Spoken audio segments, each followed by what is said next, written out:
Hello everyone, welcome to Harp Community Talk Radio Show with myself, Anthony Lewis. Co-hosting with me today is Cynthia Lawson. Hello there. And I've also got a couple of guests here today. We have Sarah Nesso, who has her own charity called Off the Grid, Back on the Grid. And we have Brian Dexter here, who has his own charity, well, co-coordinator of a charity called Bridges that help the homeless with breakfast on a Saturday morning. So guys, how are you today? Good, thank you. Yeah, all well. Fine. Sunny day? Not bad. Yeah. Any Nice. trouble getting here? I heard you parked down the road. Yeah, managed to find somewhere. Okay, cool. Yeah, because we were just having a conversation, wasn't we, about ticketing inspectors, and I thought everyone was going to side with me and say how bad they were, but it turned out you guys think they're brilliant. So we won't cover that topic right now. Okay. As you guys know, I've got the Friday slot every Friday. I've now been offered another show on a Monday, 2 till 4, which I'll be covering. Oh, who knows what I'll be covering. So many things I love to talk about. But what I like to do on a Friday is catch up on some of the papers, you know, the local papers, what's been going on. And a couple of things caught my eye today. But I'm going to start off on something nice and easy. So, have you guys heard about the Salas mat? It's a prayer mat that Muslims use to pray on, okay? Yeah. All right. Well, there's a guy named Kamel Ali who's brought out a children's version of this mat. So he's got numbers, places where you put your hands, where you put your nose and that. And apparently it's like proper good fun. The kids are loving it right now. Mm-hmm. But not many in the Muslim community actually know about this. And I was quite surprised. I was talking to my technician earlier and I was saying, oh, do you know about this? And he was like, no, he had to Google it to find out. And then he actually looked at it and thought it was a really great idea. So I just wanted to bring that up to my Muslim listeners out there. Do you have one of these new kids, Salah's mat? And if you do, is it helpful? Do you find it, I don't want to say against your culture, but are you happy to use these colourful and playful mats to help your kids learn to pray? Don't feel shy to comment, call, like, subscribe to Ramadan FM, soon to be Menage FM. And yeah, let me know your thoughts on that.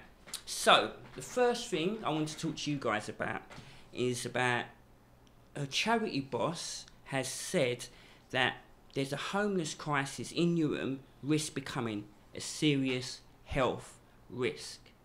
Now, I know Sarah and yourself, Brian, has gone down to Stratford on a few occasions, haven't you?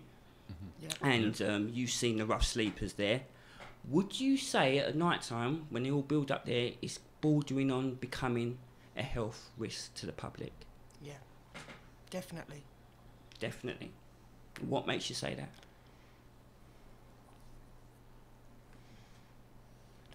Well, there was a stabbing, wasn't there? There was a stabbing there on Wednesday night. Oh, wow, you know what? There have been so many deaths in Stratford, haven't they? Amongst the homeless. Lots of fights. Lots of fights and that. But whether it's a risk to the public at large or whether it's a risk to other homeless people, and whether it's right to separate homeless people from the rest of the community is several questions you might want to think. That's a good question. And what I think they might even be more saying is maybe the hygiene even of homelessness being in Stratford. And to be honest, me being homeless myself, even I've walked through the old Stratford Mall and you do get a smell that hits you, Now, listen, at the end of the day, when you're homeless and you're not finding a place to shower and to eat properly and to get, even when you do shower, you've got to put on the same clothing and that, it is hard. Yes. Believe me, it is hard to Absolutely. maintain any kind of hygiene.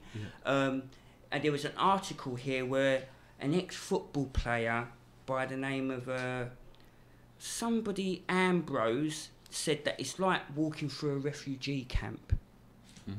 Would you think that's a fair description? I've never been to a refugee camp. So I mean... How would you envision, when going into Stratford... If you go to a refugee camp, usually they've got shelters. But these guys are actually sleeping in doorways. And, you know, and so in some ways, although they are covered because they're in the shopping centre, they are. It's worse than being in a refugee camp. Refugee camps usually have I mean, services and facilities. That's right. Whereas at night, those facilities are closed. Yeah. It's only people like Lola and the other organisations that go down there that provide them food and the. Well, so you bringing up Lola, she's actually been quoted there as saying that every week more and more people turn up there. It's getting close to breaking point. Something should have been done about this long ago. Since Lola started, she says 11 people she's read has died there. She's had 4 funerals, which she's actually organised herself. And she's saying basically local authorities has been totally absent over the last 4 or 5 years in dealing with this problem. Do you think the council's actually doing enough to clean up Stratford? I mean, we've got pretty, the Westfields, you know, that's all pretty expensive. You've got all your Armani shops over that side. And it's just like they're totally neglected the other side completely. So... Well, I mean, there are legal issues regarding the Stratford Centre, because it's a thoroughfare. People, they can't close it. Yeah. Whereas Westfield's a public area, not a public area, you know, it's privately owned, so that they can have more control over that space. I didn't know that. Yeah. I didn't know that. Yeah, Is that absolutely. privately owned? Yeah, I would say that because it's not really owned, a lot of it by Newham. It's owned by somebody very big. Yeah. Can't remember the name, but it's got lots of money. And therefore, obviously, because it's the Queen Elizabeth Olympic Park, we have security, we have police going on there quite a lot. There's cameras everywhere there. So, yeah, it's more policed in that area, I'd say, yeah. Simply because, yeah, I do agree, it's more private. It's not to do with council. And even a few months ago, they gave eviction notice, didn't they? Yeah, to some of the rough sleepers in there. I'd love to know who done that one, who organised that. Apparently, Robin Wells was in charge at the time, wasn't he? He was the mayor at the time. He said he didn't know anything about it. Do you think this is Stratford Centre doing their own thing? Yeah, I think Stratford Centre has their offices, and that I'm sort of aware of, that they have their security offices and people that are behind the scenes that do make sure things are running smoothly and there's no crimes and whatever.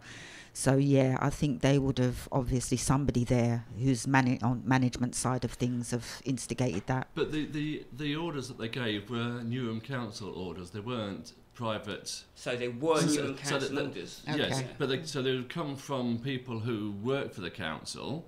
But that doesn't mean the executive knew what was happening. They might have done, they might not have done, and I don't know.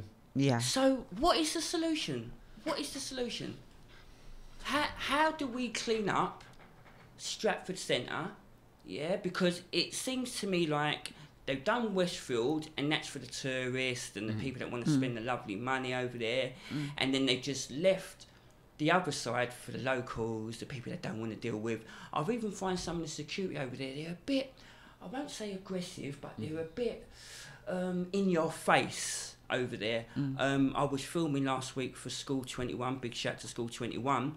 They're doing a documentary over there about homeless awareness, and we were filming over there, and they actually came over to us and stopped us to ask us what we were doing, because I was describing where people sleep and that. And they really went round the houses just to clarify that, are we supposed to be in here filming? Now, he's probably doing his job and what he needs to do, so I'm not criticising that.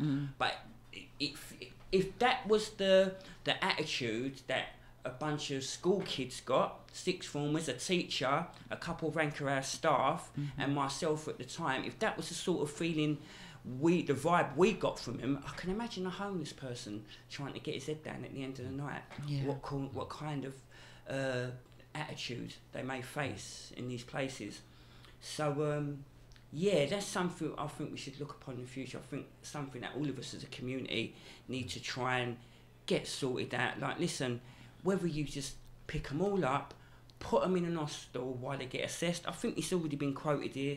I think Debbie Brown has already said that maybe they should be taken out of there, put into an hostel while they can be assessed on what needs are for them. Then they can send them to wherever they need to go. You know, but surely them having to sleep in Stratford Centre on nights, and all the problems that people saying it's causing, public health, violence, people dying, drug dealers, you'd think they would just say, come on, let's just clean it up and get it done with.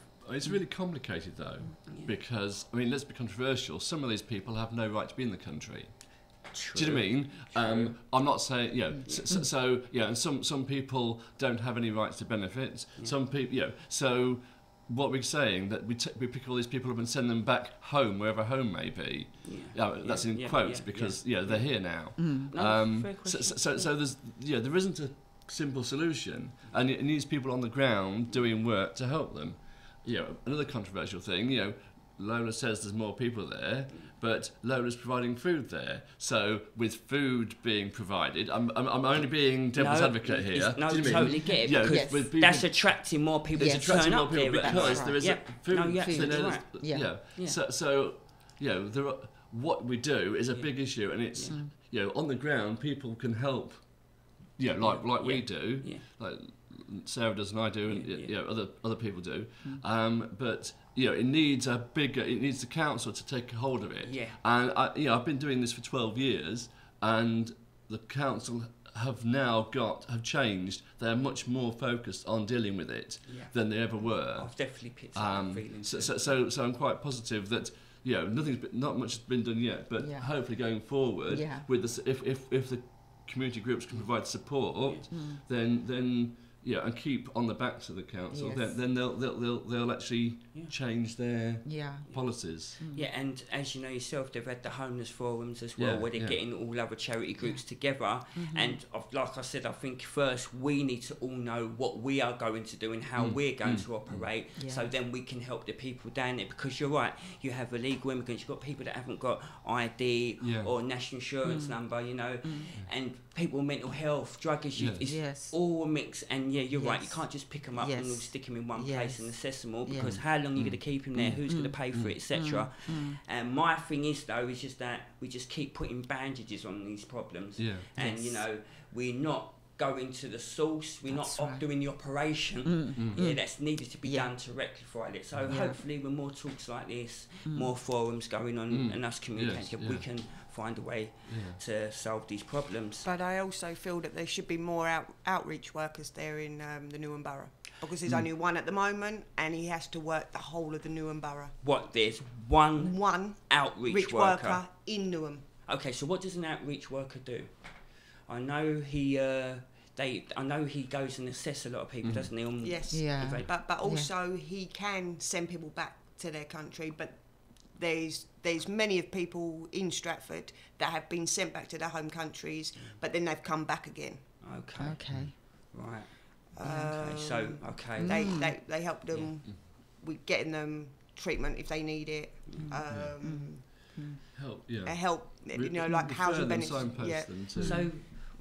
So really, like, in a way, I know this is probably maybe 40% of the homeless that are actually from other countries, maybe, and that's just coming off my head. That's not a statistic, but maybe then we need to deal with the people we can deal with first. And while supporting the ones that we can't actually help properly until we come up with a policy through local authorities, through government, that some sort of amnesty or something that say, look, listen, we know your situation, you're not supposed to be here, but just come, let's assess, let's just see what each other want, and we can see how we can help. Because sending them back is just taxpayers' money for them to just come back again and be the same interest. So okay, I think we've thoroughly covered that one. Good. But no, that was a good talk, Can I just quickly just add that I was told about a charity, I don't know if you guys have heard of it, called Streetlink. And apparently you call them and they actually come and take them somewhere. I don't know where they take them, but they're under their jurisdiction for about 30 days. They find them somewhere. So just wanted to put that out there. That they are an option. I don't feel that they actually work. They really don't work. You can report them. You can, even we were talking about the other day, wasn't it, with Ruth? Yes. Even with the maps. Streetlink is great, but they're under-resourced, especially in the outer boroughs like Newham. Right. And so what they do is they find the person bedded down. Yeah. So the street homeless person has to tell you where they're going to be sleeping for the next 3 or 4 nights. That's right, and actually, I've not been homeless, but the people I've spoken to Yeah. don't want you to know necessarily where they're going to be sleeping for the next 2 or 3 sometimes nights. they Half of them don't know where they're going to be no, sleeping no. for the next 3 or 4 nights. Yeah. And a lot of them as well, they don't have mobile phones to be And- contacted with. But then also they would have to stay in the same clothes as well, because that's the description that you've given Yes, once you've done it online. They have to remain in the same clothes so this person can find them. Is that a fact? Yeah. Wow. Right. Because that's been my issue with Streetlink. Yes, Yeah. they're one of I think they get funded something like £36 million a year. Okay. Right, by government. Yeah. Okay. So That's a lot. Yeah. my thing is, okay, if you're saying you're providing a service and you're struggling to provide the service, I think as a charity, especially a governmental charity that's getting government money of £36 million, you should be able to put your hands up in the air and say, look, listen, due to the amount of people that are becoming homeless these days, we cannot provide the service that we said we serve. They had a 2 nights out policy or No something. second night out. No second nights out policy. Okay. There was a documentary on ITV not too long ago where an MP had gone undercover and phoned Streetlinks. Oh wow. He was out for 5 days anyway. Okay. And he had the mobile phone and his cameraman had the mobile phone and they were constantly ringing him the whole time. Yeah. Right? Yeah. Then when they did finally pick him up after the 5 days, they took him to like some room with 20 other people were sleeping on, and they did some assessment. Yeah, some stayed there for a few days, but some of them just left because they were more happier back under the arch they were under, in their sleeping bag, nice and room, where they weren't sharing it with 20 other people anyway. Right. Okay. And way I see it as well, that only I personally believe that they heard an MP was out sleeping on the street, so they probably actively went out there and looked for him, and it still took him 5 days, He had the mobile phone. Most homeless people don't have a mobile phone to keep ringing Streetlinks to let them know where they are. Yeah. You're saying they can't change their clothes because, and I know it's hard to change your clothes anyway sometimes, but when you get a chance to put fresh clothes on, you're not going to turn it down on our chance. Some geezer's going to pop out the corner 1 minute and say, here we go, let's go out somewhere. Yeah. Well, I'm glad I mentioned that actually, because now it's opened my eyes a bit more. But I actually referred somebody there that, you know, I phoned them and I said, look, this is the guy's name and he's here and he's got nowhere to go tonight because he called me. And they said to me, oh, give us his number, which because he had a little cheap mobile phone. And he did contact them. I don't know how far it's gone, but they did try and contact him, but somewhere along the line his phone went dead, charged out, and he couldn't. So it's issues. There's a lot of little issues, but apparently if you call them, that's what they state, that they can take them off the streets. I mean, they do take a lot of people off the streets, and they do have assessment centres, and they are often hostels where you have 20 people sleeping on a floor, sleeping in a dorm, that sort of thing, and they have male and female hostels where they assess them, you know, and if the people that they assess are easily helped, then they can. I know people who've been into hostels and then they've been found temporary accommodation or hotel accommodation. So they do a good job once they pick people up. But it's the ongoing process. It's the process. Which would be difficult. And what I did notice as well, some of the times that they say they'll come there, maybe 8 in the evening. Most homeless people are not looking to get their head down at 8 in the evening. They're waiting until the shops are closed, midnight, no one's about before they go and find themselves somewhere to sleep. So the chances are, you know, them turning up and seeing you there. And plus, if you've got a load of people to go see, and you as a Streetlink worker turn up 8 o'clock, don't see the geezer there, you might have a look round the corner this way. You might look back, right, he's not there, we're going to go check another person. Listen, I'm not going to criticise because you can't. It's a challenge. It is a challenge. Then I don't feel that they're providing what they put on the packet. And if that's the case, then change what you put on the packet. And provide what you can do. I hear that. Most charities are too worried about the funding they're getting, and they don't want to say they can't do it because then they won't get the 36 million. That's They'll true. get the 30 instead. And you know, so that's something we can talk about in the future. Revisit. I can remember going out with the only outreach worker in Newham, trying to find a gentleman, because I was going to escort him to one of the projects. I can't remember whereabouts it was. we'd said to this guy, meet us at this specific place. He never turned up. So we ended up walking around Stratford trying to find him. And in the meantime, the outreach worker, Tom, he had to leave. So I was left looking for this guy. I did find him in the end. But what would have just been a few hours turned out into about 5 hours. Only for that person to walk out a week later. Oh, wow. And So- especially and that was the only person you were looking for, if you've got a list of 20 people, you're not going to take the 5 hours, are you? No. Yeah. But congratulations for doing that, though. Yeah, that's You know what I brilliant. mean? Not many That's people brilliant. spend their time Yeah. doing stuff But like that. then with Tom, we've worked alongside him recently, haven't we? And his workload is he's stretched big time because he tries to accommodate everybody. I think he's brilliant. I actually I'd love think to hear I what actually he's- think He he's works really brilliant. hard, He works yes. really hard. Yeah. The person that worked before, Perona. Well, I'm not even going to go there, but Tom has really stepped up in Newham. And he even works out the Newham area, which we found out, which we didn't realise. To make Try and sure. get him in one day, have a little talk to him, find Yeah. out his side of the field, Yeah. what's going on. He Yeah. sounds like a Yeah. big bloke. Okay, so I'm going to move on to another topic. That was a good conversation, guys. Nice one. Okay, yeah. So this is totally change of tack now. Okay, nothing to do with homeless now, but still to do with Newham Council.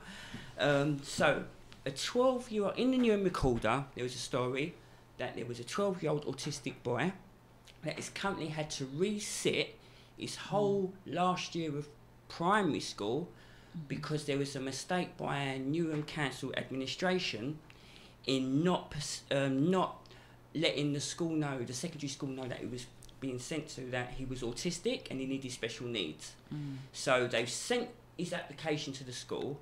They found out he was autistic and said, sorry, we can't accept you for the place. So he had to stay the whole of last term, resitting in primary school, and he has severe, what did I say, ADHD, and he's got a severe case of autism, it says in the paper. So the point I'm trying to say is this. I did a discussion on Monday, my 7-year-old daughter was here, and she's got lots of autistic friends. When I grew up as a kid, autism wasn't even a word, I think Shahid was actually saying that there used to be an organisation called the Spastic Society. Do you remember that term? You couldn't say that Yes, now, that's without right. being called whatever, but autism wasn't a thing. That it wasn't something that was noticed. But my daughter, who's 7, knows nearly 6 children with autism, and the current stats with the schools these days, it seems like they haven't got the facilities, or they can't seem to cater for this. Now, I know government gives money for training for teachers to be able to handle or have the skills or the tools to be able to handle a child with autism. So why are we finding in this day and age where that once a kid with special needs, especially if you've got special needs, you can't afford to be missing years out at school. That's right. Yeah? So I want to know, how does Newham Council make a mistake in not specifying that an autistic kid needs special need for his new school? Then the school finds out that he has special needs and tells the parents, sorry, you can't come this year, you need to stay in the primary school. The kid stays there for the whole the year, resitting the whole year 6, and then got told that he's still not guaranteed a place in the secondary school the following year. What is going wrong with Newham Council administration? Why wouldn't you just rectify this? If you know that a child needs special needs and he's missed out a year already, why are they not finding places for these kids? Why haven't they got nowhere to go? Why can't they find... Something's going wrong anyway, isn't it? But I think so much pressure. I mean, you hear about children applying for schools, and you have, your options. You have the first, you have to name 6 or 7 schools as options. Now, when I went to school, there was only one school to go to. Right. Do you mean? Yeah. So that's all changed a lot.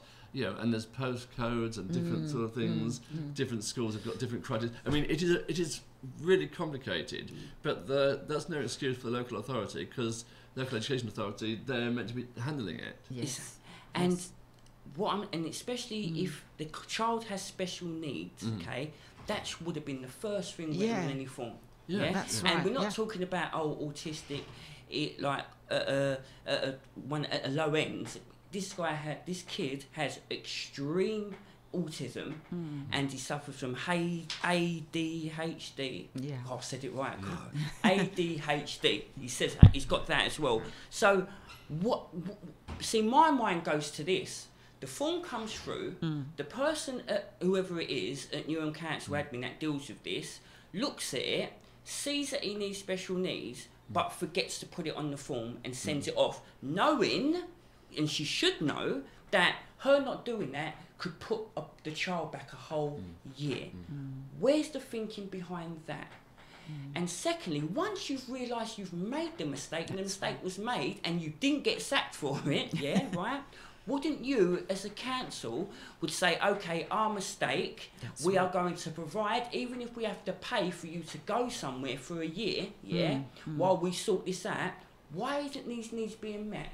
Why does a kid have to re-sit? And I'm sure he probably, for him to leave primary school to secondary school, that's a big step, Yes. So, being at a primary school where you're too old, you could be considered even, you didn't need to have autism to be bullied or made fun of, to be that big kid, that's still in school. I mean, you get all them in America now, where people resit their year because they didn't pass their exam, and all the other kids, that's the big dumb one, do you know what I mean? Right? And then to say that it could be 2 years into somebody that has difficulty in learning as well, I think we need to be supporting our family a bit more. The time is 13:41, which is 1:41. I'm just letting you know, because these guys have got a ticket on their car, and we want to make sure you don't miss it. But I don't understand how people could be so, what's the word? They can be so it's very careless. Negligent. That's negligent as far as I'm concerned. I'd want to know that person's name. I mean, it is very complicated, because assessing children with different, needs, complex needs, is a long, complicated process. So you can quite imagine that things would have gone wrong in that process. But there's a communication error between that process and the local education authority. And I think you're right. If it was a genuine mistake like that, then hands up, let's sort it out. But it is really complicated, and the child's assessment may not have been until a particular time, or not. I don't know about this case, but in other cases, children are assessed for different Asperger's. There's a whole spectrum of. Because I would think that as soon as you've got a bunch of forms that says special needs, then you have your schools that cover special needs. You shouldn't be making a mistake that a school doesn't do it, or assuming a school. You would know what schools takes care of special needs. That's right. And then the applications go to all of those schools in case some of them are filled up and that. So, to me, I don't need to work in that office, so I don't need to have the qualifications. To me, it's common sense, and it's either she got in, had a hard weekend or something, it was a Monday morning, she didn't. But just rectify it, because the kid's suffering now. He's 12. He's suffering. The mother is and come on, we all know mothers, single parents as well, need a break. School is the time when you can just relax for a minute and breathe, or catch up with housework or shopping and stuff. So for the whole, 2 years, she's had her child sitting at home, and he has severe autism. Is she even getting support at home with the kid? Wouldn't you think they'd send a special needs teacher to the home? That's right, So I'm going to leave that question open to people. What about resources? Because they haven't got the resource to send someone. Well, then don't make the mistake then. No, exactly. Don't make the mistake. Then you won't need to spend resources. I often think, why is it something that they can't rectify? I mean, if they've made the mistake, why should a parent and the child pay? I don't get that. I think that they could, but it's always red tape with these things, which irritates me so much, that red tape thing. Get rid of the red tape. You've made a mistake, sort it out. There should be some protocols that when a mistake is made, and it's a mistake on their part, and the person is suffering because of something you've done. Yeah. They're not suffering. Yeah, they're still going to work. They're still getting paid. That's right. They're still doing a job. Yeah. But somebody is suffering severely because of this. Right. Correct the mistake. So I wanted to bring that up and just get it off my chest. That's kind of got me nerves a bit. That did. So while I'm here, I just want to highlight what these guys. Oh, sorry, no. No, you wanted to talk about unemployment, didn't you? Yeah, just briefly. Yeah. Yes, please take it away, please. Yeah, this is one of my big things, unemployment, and I am actually talking about over 50s. Okay. Because I've been there, done that, worn the t-shirts. That's something I feel very passionate about. The stigma that's attached to people that are over 50. You know, as you know, I work as a mentor in various organisations, and I'm often confronted with people that are over 50, 60 who are desperate to find work and get into work, but the opportunity is not there for them. Going on interviews, you're going with a lot of youngsters, and then you find that the youngsters are the ones that are picked out for the jobs, and then it's that sort of thing. It's all for 18 to 25 these days with the training and stuff. Which is it's really unfortunate, and some people have actually given up, and they're in a state of depression for it. And so at some point I would like to have people that come in and to address some of this, if possible, to find out why, because at the end of the day we feel, a lot of us in senior years feel like we're a forgotten generation. And we're actually been here for centuries building, and doing good work, so why should we be forgotten? You know what, why isn't there a programme for 40 to 45, 40 to 55? They used to have one in the job centre, New Deal, 50 plus, but that was scrapped. Why was that scrapped? No Funding. idea. Funding once again. It's always to do with funding. So it was, but I just want to speak up for those seniors who really, really have had enough. Their kids have grown up. They've got so much time on their hands. They want to help. A lot of them are now doing volunteering work just to get out the house. But it's for mental health. A lot of the time, that's what I did, volunteered, because I wanted to keep healthy mentally. Otherwise, you go mad. But that's something I'm quite passionate about. So I wanted to bring that up. I don't know how, what other people think about it, but I just think it's ridiculous. It's got to the stage. I think you seem desperate to say something over there, Sarah. What are you trying to say? Come on. She's been like, the link. Oh, the link. The link. Oh, the link. Okay, right. I haven't got the link yet. Okay, the link to send to the link. Well, anyway, they can catch it on replay and catch up on it. So, do you know what I mean? Yes. Okay, right. I was thinking, what's she trying to tell me? It's so important. Like, okay. With unemployment of that age, I mean, depression is a real key thing for people of the over 40s, especially men, but women as well. If you've been working for many years, and then you lose that job, you lose your identity. It can be very, very dangerous time. But there isn't the support there. And the job centre, is stretched as it is. But they should have more support for people in retraining, because people have been in, sometimes it's because the jobs that they were doing aren't available anymore because technology's moved on. I mean, you've got more. When I went to school, started work, the computer had was a massive thing and had almost no memory. Now you've got these mobile phones that they're tiny. There's more processing power in a mobile phone than there was a whole room of computers when I started. And everything's changed. But so retraining and identifying that people do have transferable skills that they can that they can use just because I mean, that's one of the reasons why I've started to do my own charity and started to do my own things and just doing stuff like career-wise, because at my age there isn't a job that's going to pay me enough to survive, for starters. That's right. Yeah. I mean, to live in Newham anyway, you need to at least be getting paid at least £300 to £400 a week, at least, right? And that's not even including rent or anything like that. At the very least, you need to be getting paid that, And like I said, they've got these training courses for 18 to 25-year-olds where they've got the whole career set out. I mean, you can join London Transport now, and you've got your whole career set out on the tracks, whether you're a supervisor, you've got your pension sorted. Tesco's do it now. You can work for them for life and work your way up, and have a pretty comfortable life doing it, but it seems to be part, I don't know whether it's 30 to 40 to 50, and just before retirement age, there is nothing. I don't know of anything out. If somebody knows something, please let me know. Comment, phone. But what's this thing you're talking about? Retirement age? Well, retirement age is 65, isn't it? Well, no, it's gone up. It's gone up to 67. It's 66, 67. 67. But by the time we get there, it'll be about 70. Yeah, 75. yeah, it just keeps going up all the time.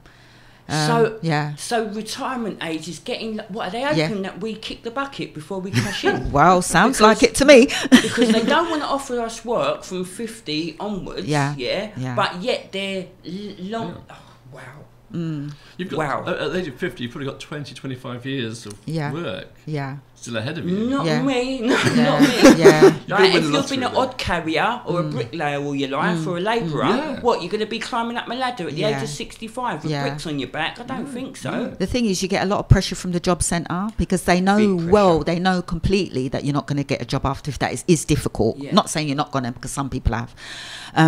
But you're sort of penalised for it, and then you're sanctioned. You know what? If there's anyone out there that is willing to sponsor some sort of program or scheme for 45s to whatever, 50, 55s, where they're giving them job opportunities, work of training, and a pension that probably will start at 67 or 75 or whatever it is, I would support that 100%. I will personally be the first one to sign up, because I'll tell you something, I've always said that Samantha and Karas is constantly saying, right, got work program, this and that, and I say, what's it this week? Oh no, you're too old. Yeah, absolutely. She said it to me at least 3 times in the last 2 years. I'm too old. Yeah, and that's what I'm saying. But yet the job centre wants you to do this and do these qualifications, to take these jobs and that, just so when you get there, someone, I mean, you're going to compete with an 18-year-old that's got a PhD, a psychology, a bachelor's, a master's degree, and he's going for at McDonald's. He's well overqualified. They want the younger people because they're going to last longer. The thing is, if you mention that you're on a course, which I was on a youth work experience course, they didn't remember that.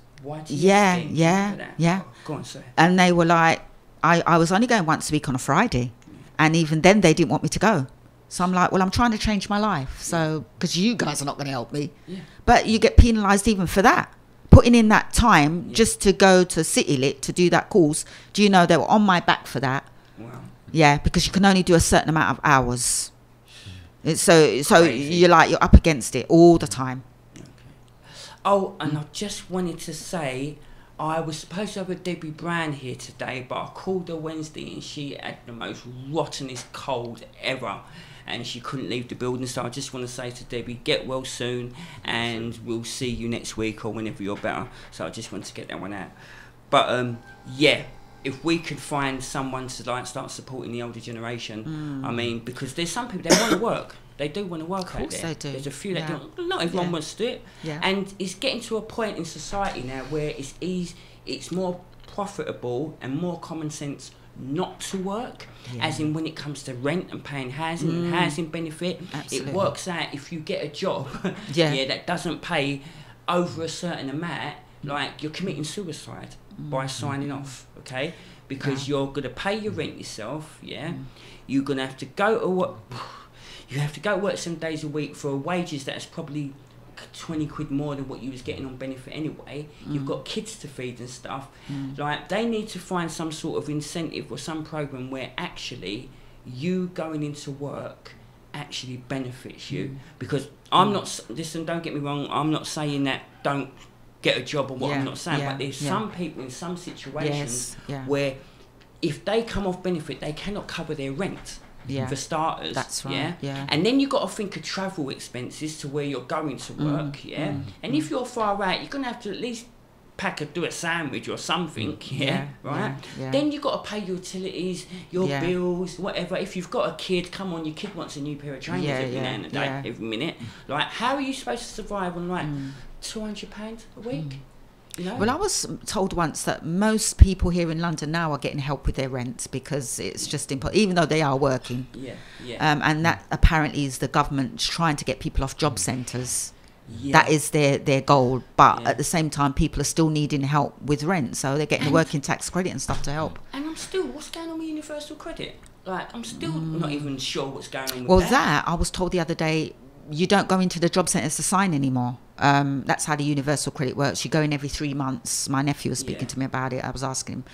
And apparently you get a phone call basically to find out how you're getting on and stuff. So it's not the going into the job centres every fortnight anymore. No, you get an interrogation. Yes. So, you know, it's just done over the phone now because a lot of the job centres are being closed down anyway.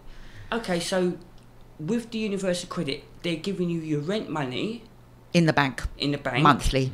To me, you're setting people up. Yeah. So you better be able to budget. If you can't budget, you're in trouble. Yes. They're trying to be clever.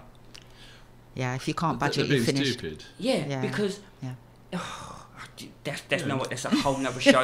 You're used to getting what is it, £1,700 a week or whatever, and you're now getting £600 a week. Yeah. But a lot of that's going to go somewhere else. And that is rent. It's going to start off first as in, you know what, I'm going to give him tenner short this week. He's all right. He didn't fix the plumbing that week anyway. I'm going to give him tenner short. Yeah.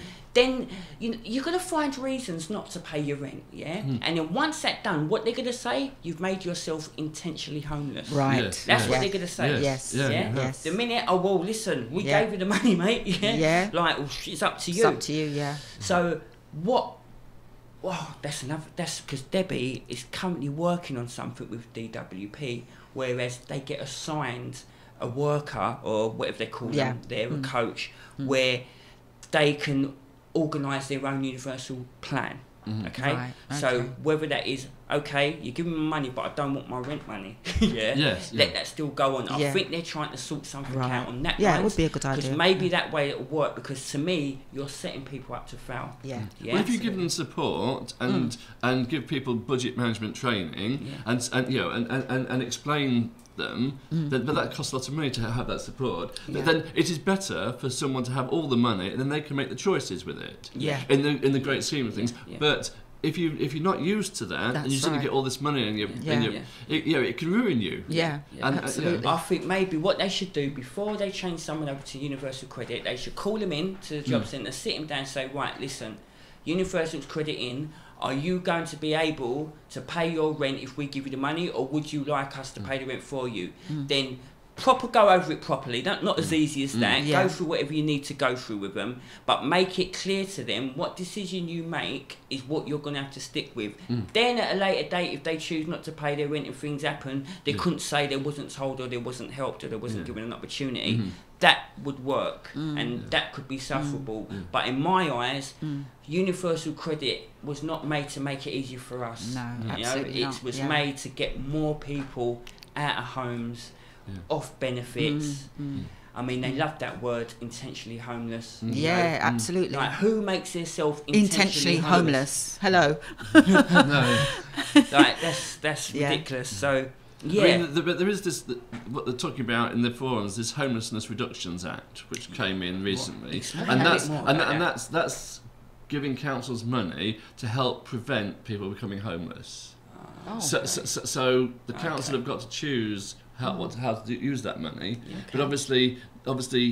With the universal credit, people are more at risk of being homeless. Absolutely. Part of this is to provide support to help people, like we've been talking about, manage their money. That's right. and that sort of stuff. Tell you what so we'll see what they do with it. They shouldn't be introducing it into Newham, not yet anyway. No. It is 5 minutes to 2. Just so you know, because I don't want you to accuse me that you got a ticket.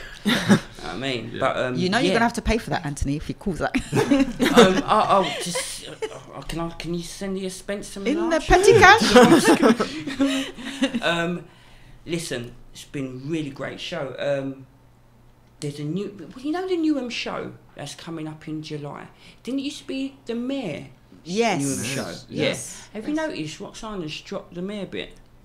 Because now it's a Newham show now. Yeah. Because it was always the Mayor's, the Royal Mayor Newham show or something like that, and it's all a bit grand. But I always thought that was the term. I've only just found out that Robin just added that bit to it. Oh, It wow. was a little bit of an ego boost. Do you know what I mean? But anyway, the reason why I brought that up, because I'm going to be taking part in some football on that day. All right. As in, nobody has to ring up and sign up or anything. Just when you come down in the day, my group and my bag of football kits are going to be standing there on the grass, and we're going to have a little mini tournament.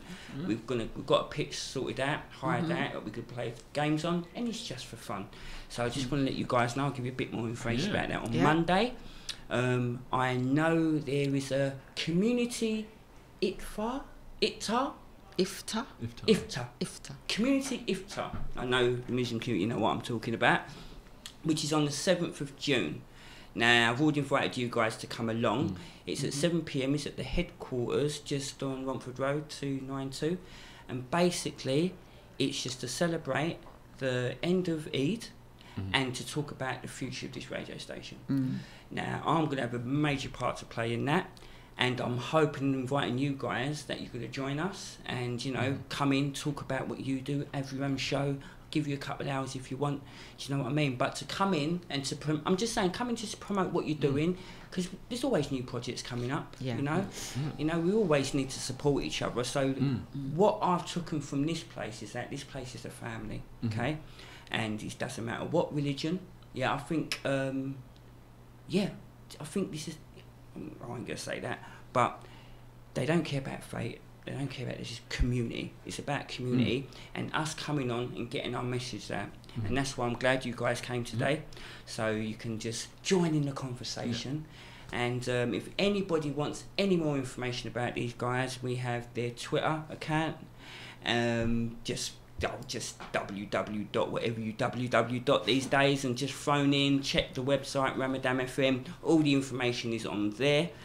And I think we are finished. He hasn't signalled me. But yeah, you guys, you've got to get your car, haven't you? So I'm going to let you guys, and then me and you. We'll carry on. Okay. Thank you very much. Thanks for coming. Do you want to know anything about Off the Grid or Bridges at all? Tell me all about it. Go on, girl. I told you, I'll just let you just see what you say. So, Off the Grid. Sarah Nasso has her own charity called Off the Grid, Back on the Grid. That she's getting embarrassed now. Where she helps homeless people and the Newham residents. That have trouble with their English, writing English, talking English, and help them with filling out forms and getting them registered for stuff and all the paperwork that one comes across in life. So why don't you tell us why you decided to do this? What made you want to do this, of all things? Why not just go hand out some clothes to some people and some chocolates? Why did you choose to do this? I suppose it was from when they did the sweep in Stratford, where they took, was it 60? About 60 people, About 60 people. SWIP is the emergency homeless, severe weather emergency procedure. Okay, that's right, when we had the cold snap, didn't we? And that's right, and there was 60 plus people taken into accommodation. Well done on that. Just a quick round of applause. For Newham and Lola's as well. And I spent how many weeks? 5 weeks. A long time. A long time. Trying to help them fill out forms. But this is when Tom come into it as well. Tom is the outreach worker for Newham. The only one. Only one in Newham. He ended up coming down to help. We've had one move on into Anchor House. Oh yes, I've met him. So well done on that. And we've got how many have we got in there now? 2 left. Yeah, I think so. In the house. Out of 60, we've got 2 left, 3. and one's gone into Anchor House. See, and this is what I'm talking about. And this is one person. Not getting paid for it. That's right. Not got a job. Just took it upon herself, and she's made an impact on these 2 people's lives. Maybe more. If people like you can do that, why can't local government, with funding, with money behind them, do better? You know? And this is my argument, okay?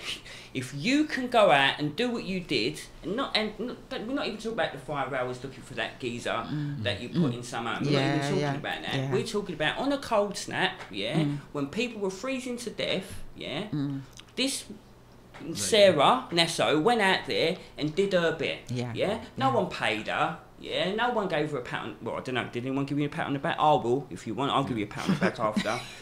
But the point I'm trying to make is, this is just a normal person in the community. You know, they've got their own lives, their own problems and that. But just stop for a second and worry about what's going on with them and help others. And has had an effect.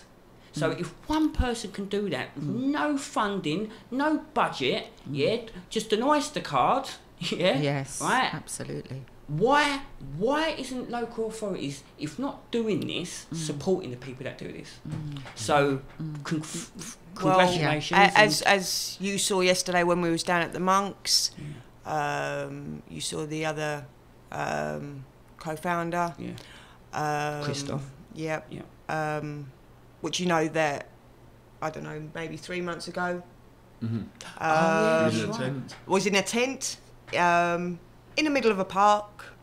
Okay, right. So just to clarify for the listeners, her co-founder is an ex-homeless guy. Right. He's from another country. Yep, he's from Poland. Who has learnt English to a certain extent. He's gone to college. He's gone to college. Let's strip this back. 3 months ago, you wouldn't know he's the same person he is today. He lived in a tent, as he would say, Hotel California. He was drinking heavily as well. And I don't know how many times we tried to get him into the night shelters, try and get him in accommodation, some form of accommodation, if it was a hostel or a hotel.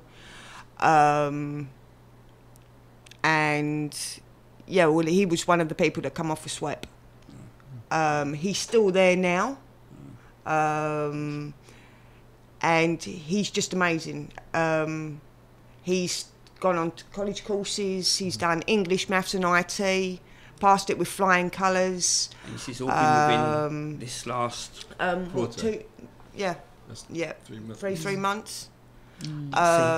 He now, I wouldn't say that he's stopped drinking, but he's learnt to control, his limit to his limit. And he told you that yesterday. He knows his job. He knows what he has to do.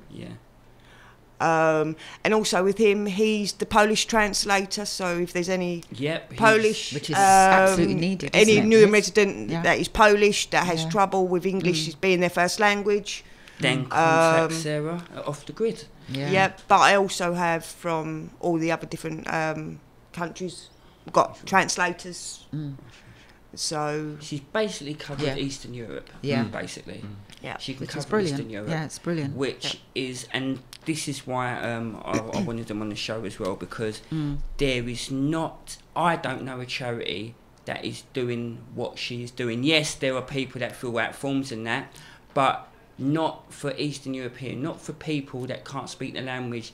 We're talking Polish, Lithuania, Ukraine. Hungary. Where else? What other countries are they from? Latvia, Lithuania. The whole Russian, Romania. And she's sitting down with them, and they're translating, and they're getting it done, and she's took that upon herself to do that. And those are the charities I love to support. Those are the people that that need to be heard and supported by everyone else, because if we was to sit and wait for Newham Council or any other council at that, you'd be waiting for ages, and they want the forms filled, they want the statistics, they want to know this, and a lot of people have got their lives to live, and some people just can't do the paperwork that is required to do this. So congratulations. But also again. With it's not just the form filling, it's the phone calls as well, which me and Christoph, we work hand in hand. I think he's fantastic. There are some Polish guys that speak minimal, and I mean minimal, basically, hello, how are you doing?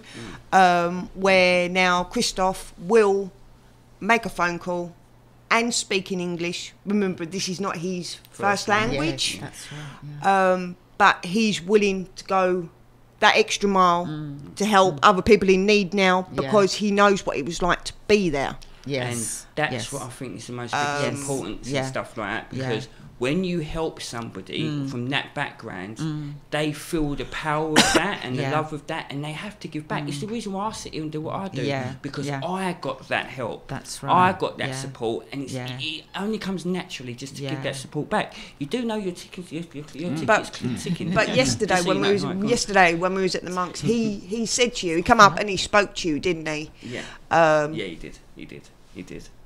Ticket, tick-tock, boom. Ticket. You can come back Monday.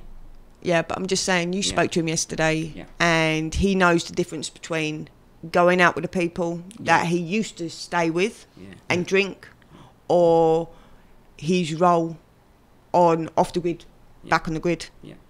And I think you seemed shocked yesterday when he come up and spoke to you the way that he did. Yeah, I did, because I've always looked at him as just a recovering. Mm-hmm. He come across as, no, he's not recovering, he's actually thriving. And but actually, recovery is a long journey. Yes, so everybody is recovering from something. That's right. Yeah. And if you see that, then Okay, well, is there anything else you want to add to that? No. Well, great. There you go. Off the grid, Sarah Nasso. She has her own charity. You need any help or support with your English or filling out forms, she's the girl. Phone calls. Taken to and from appointments. Yeah, she does a lot, basically. She does it all. So, thanks for coming in, guys. You've been a complete pleasure.